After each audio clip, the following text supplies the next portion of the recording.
and as you were building the team, do you remember any of your biggest challenges and pain points? I think that money is always a challenge. It really doesn't matter how big you get. The funny thing, if you ask Elon Musk that question right now, he'll tell you money is a challenge.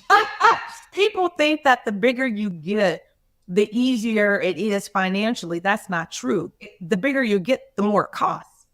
And so that financial piece, when you're making really big moves, continues to be a challenge. Like right now, I'm in acquisition talks to buy another company, and that company is larger than my company. And so the decisions I have to make in this current moment are very critical. Wow. And so if we do complete that acquisition and that's announced, people are going to go, how the hell did she pull that off? Because she now has acquired a company that's larger than her current company. But if you look at a lot of different businesses that we now know, that's actually not uncommon for a company that is moving and growing and has strong financial partnerships to acquire companies that are actually larger than theirs, or at the very least are the same size. That's not abnormal. What is abnormal is for that to be happening with a Black person. What's abnormal is for it to be happening with a woman. That you don't see very often. But if you actually look at some of our largest companies, you would see that as having happened over and over and over again, because the majority of startups fail, but that's not the case for acquisitions. Because most of the time when you're acquiring, that company has gone through the hardest startup parts, so that what you're solving for at that point is no longer the startup issues. What you're solving for is something that you can uniquely bring to the table to take this business to the next level, but it already has a solid foundation. So we generally do startups, but where the money always is in acquisitions. So that's why that's my focus. Before you even get to the acquisition piece of it all, what do you think, when you started building Uncle Nearest, like when you were like, all right, this is the mission to build this spirits brand. I know there's a deeper purpose attached to it. I want y'all to pick up that Forbes and actually just pick up Love and Whiskey, the book, because it's in there. How did you build such a powerful company as a Black woman? Because a lot of the struggles that people who are listening to this are dealing with are things as team building, managing finances, actual critical business pieces of what it takes to operationalize your dream and your vision. Like, what can you give us was something that was deeply helpful to you as you built Uncle Nearest, which the scale of Uncle Nearest is infinite times a lot of some people's scale. Yeah. God, it's one thing over only. That's the foundation. This house was built off it. And so I look at being a Black woman as an absolute advantage. I look at being as a Black woman as an advantage because God made me a Black woman for a reason. So he's not going to give me something that puts me at a disadvantage.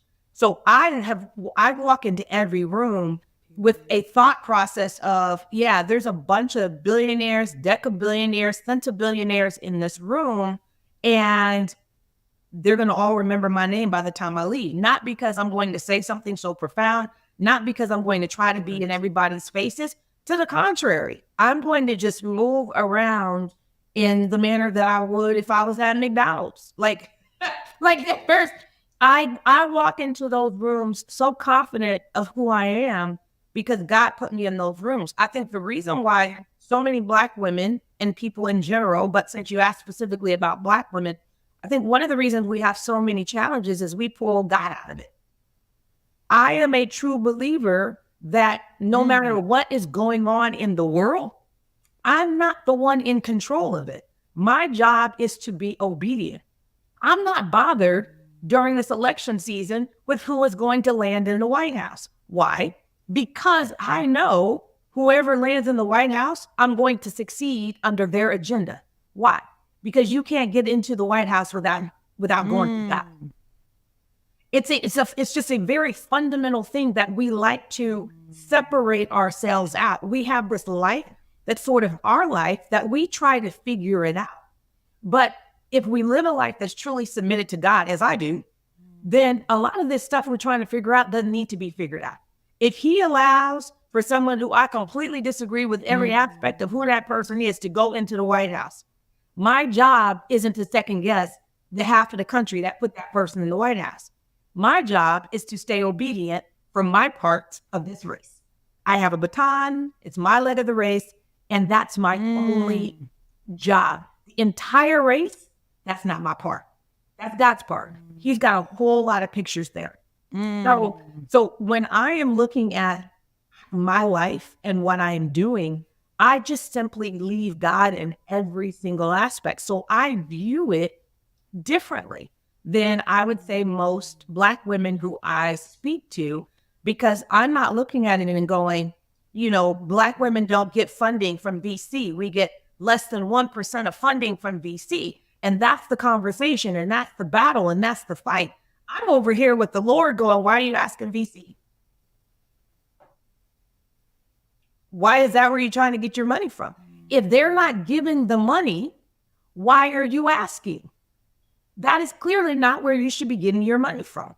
And so we battle over here instead of just going, okay, Lord, if this is the company that you gave to me, if I am building what it is that you have called me to build, then that means that you have all the financial issues taken care of. So if I'm going through financial challenges, I look at it as this is going to be a testimony on the other side of this for somebody else. This financial challenge isn't even necessarily about me. So it's just a different mindset. Listen, you are right. And what Fawn just said has said to me personally, because even as I talked about 2023, one of the things that I end up getting to, and this season has almost been like a business memoir where I have been walking through processing 2023. And I remember one of the things that you asked me in January when we were at the lake house was, you said, so what do you think your lessons have been? Yeah. And I said to you, I said, I'm still processing to try to figure out what the lessons are. And that actually is a lesson that I've landed on. Yeah. Is that no matter what I did from my own efforts and brute force, it did not work. Yeah. So clearly I needed to surrender and just give it to God and just be like, listen, two of us can't be driving this car. Yeah. Because I clearly thought I was going to be the driver. I'm not the driver because no matter how much I tried hard, it didn't work. So clearly it was like, take your hands off the wheel. This is not your car to drive. And I'm like, so it took me a minute to get that real lesson. Listen, this is how you know whether or not you've actually turned things over to the Lord. Because people will say, I'm turning this over to God. I'm turning this over to God. This is how you really know if you've turned something over to God. If your shoulders hurt, your back hurt, your neck hurt, you haven't turned it over. It's that simple. It's a physical thing. Everybody wants to look at the mental, but it's a physical. The Lord has it operate physically so that we know we're not submitted, because he says my yoke is easy and my burden is light. So that means that if what is on you is not light, you have taken a part of the yoke that wasn't for you. So I just keep it light. So when I go in, not the drag. Listen, when we were at the lake house before you were there, or no, after you were there, and I went in for a massage, and I'm literally getting a massage, and it was so funny because the woman massaging me is talking about how light my back, like there's not any knots, and she's just massaging me. And she had come to the conclusion, girl, that I'm a stay-at-home wife that's taking because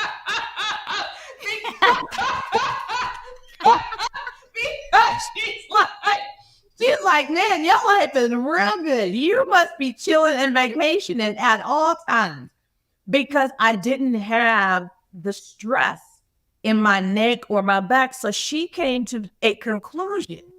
Now, mind you, at any given moment, and this has always been the case, is as I've been building my company, I have been so clear about the control aspects of it.